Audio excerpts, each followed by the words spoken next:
La mitología alemana de Jacob Grimm es un viaje al corazón y alma de las antiguas creencias germánicas, donde dioses, espíritus y tradiciones tejen un tapiz tan rico como la propia historia.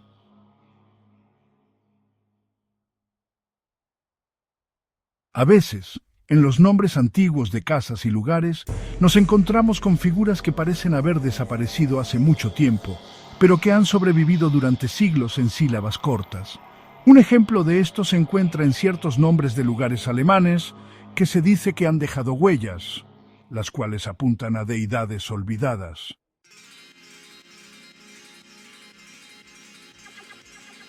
Además, en algunas regiones hay ideas sorprendentes sobre la naturaleza. Allí no solo brilla el sol como una reina de fuego en el cielo, sino que incluso se venera como una figura femenina, mientras que la luna tiene rasgos masculinos. Estas peculiaridades, aparentemente aleatorias, son solo dos de los muchos descubrimientos notables que Jacob Grimm recopiló en su obra sobre mitología alemana e indican las fascinantes historias que aún se esconden en el lenguaje y el folclore alemán.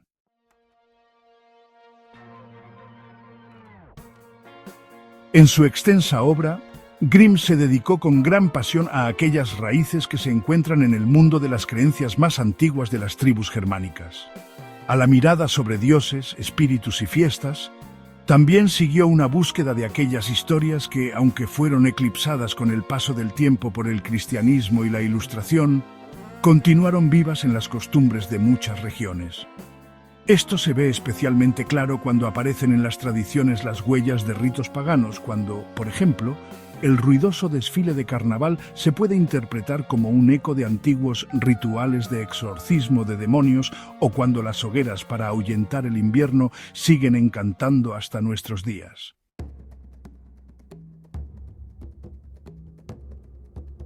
Grimm dedicó gran parte de su atención a las famosas deidades. Ahí está, por ejemplo, Wodan, a veces llamado también Wotan u Odín, y Donar, conocido como Thor, que en la mente de muchas personas están más bien arraigados en las leyendas nórdicas, pero que también dejaron huella en las regiones alemanas. De fuentes antiguas extrae relatos que describen a Wodan como un dios errante, que cabalga por la tierra en medio de tormentas o que aparece como un espectro en oscuros bosques. Donar, por su parte, está inseparablemente unido al trueno, el relámpago y las imponentes sombras de las nubes. Restos de su culto aparecen una y otra vez en las festividades posteriores, e incluso algún que otro dicho se remonta a él. Grimm demostró que estos mitos no forman una estructura rígida y uniforme. En cambio, la diversidad de las tradiciones refleja los diferentes modos de vida, dialectos y costumbres de las tribus germánicas.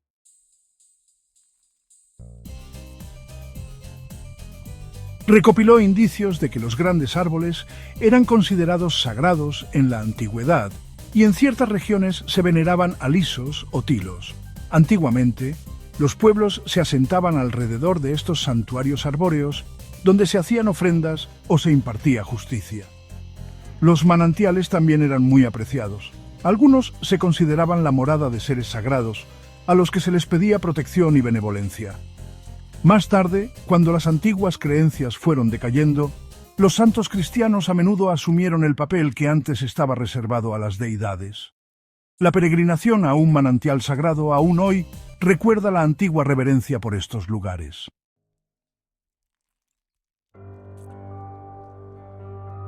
Un mundo propio se abre al contemplar a los espíritus de la naturaleza.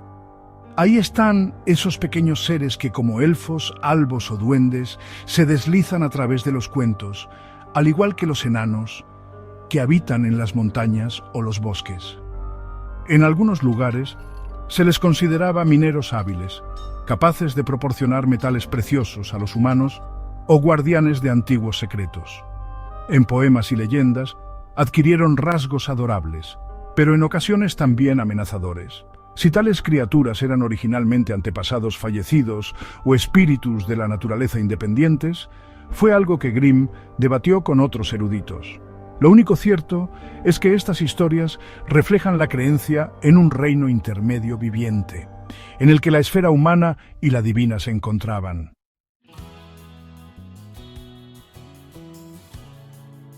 No solo los cuentos sobre dioses y espíritus dieron forma a la mitología, sino también los ritos y fiestas que estructuraban el curso del año. En muchas festividades, ya fuera en primavera o en otoño, probablemente aún brillaban las sombras de la antigua adoración a los dioses.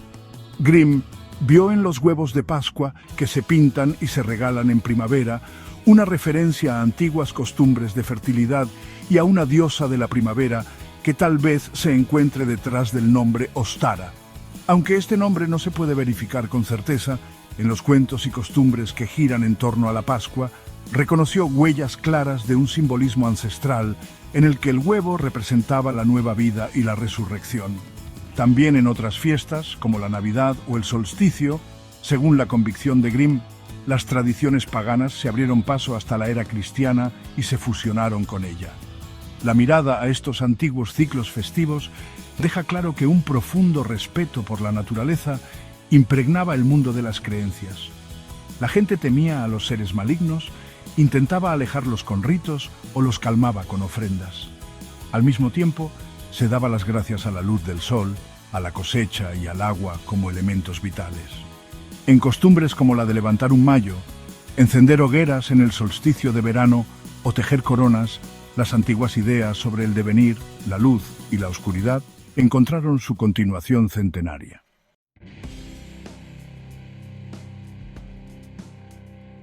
Lo que resulta especialmente interesante es que Grimm no solo dio espacio a las grandes narraciones, sino también a los pequeños detalles, a veces olvidados.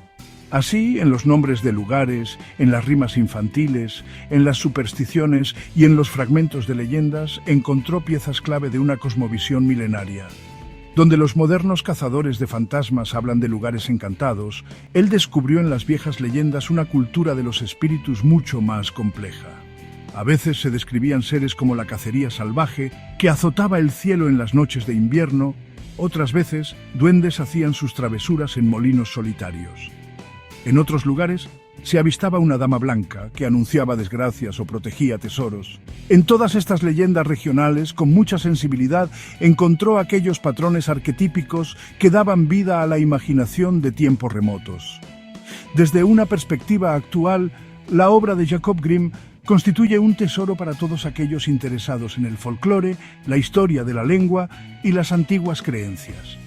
La fascinación proviene del hecho de que en cuentos aparentemente inofensivos, en historias divertidas o espeluznantes, se percibe el eco de épocas lejanas. El cristianismo ha transformado muchas cosas, sin embargo, antiguos símbolos y costumbres sobrevivieron adaptándose. El árbol de Navidad puede verse como un símbolo de permanencia y vida en la época más oscura del año. Encender velas pudo haber tenido un significado mágico en el pasado y todavía hoy crea un ambiente acogedor. Es difícil sobreestimar la importancia que Jacob Grimm le dio a este tema.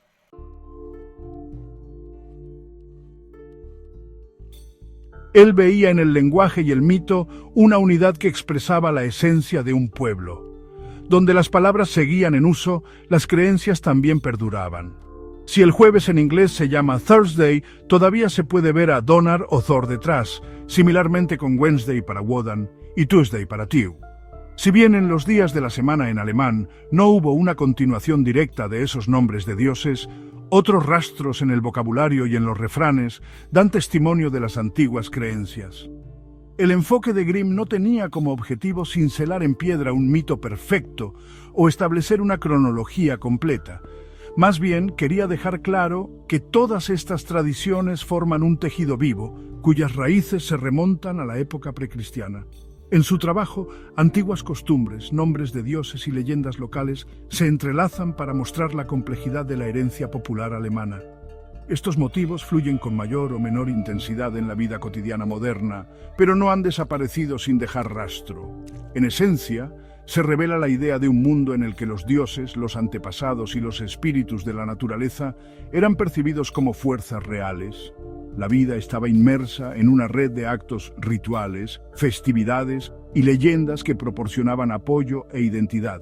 El vínculo entre el hombre y la naturaleza era estrecho. El mundo parecía lleno de maravillas y de lo invisible. Si en algunas regiones hoy en día se acostumbra a cortar el pan en forma de cruz o a tirar unas monedas al agua en ciertos lugares, detrás de ellos se esconden restos de una antigua creencia que buscaba la suerte, la protección y la prosperidad en gestos rituales.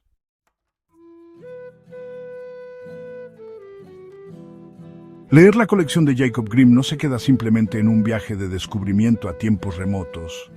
También nos da una idea viva de cómo se relacionan las creencias, el idioma y las costumbres. El propio Grimm lamentaba la pérdida del conocimiento antiguo sobre las creencias populares y los mitos cuando éste desaparecía por descuido. Por eso combinó la investigación lingüística con una búsqueda casi detectivesca de los rastros más remotos. Con entusiasmo, discutía sobre el significado de festividades concretas, nombres de lugares o expresiones, para desentrañar cualquier indicio de un culto anterior. Así surge una imagen rica de que un mundo diverso de dioses vivía en medio de los paisajes de Europa y de cómo lo hacía, de cómo la gente desde tiempos antiguos buscaba en él protección y esperanza, y de cómo esto ha influenciado las costumbres populares y el idioma alemán hasta el día de hoy. En ello reside una fascinación que perdura hasta el presente. Por todas partes hay restos de un pasado oculto que se hacen visibles si se mira con atención. Detrás de lo discreto, de lo cotidiano, a veces se esconden horizontes inmensos, en los que dioses del trueno, espíritus del bosque, madres del sol y seres cambiantes hacen de las suyas, y la obra de Jacob Grimm nos lo recuerda con toda su fuerza.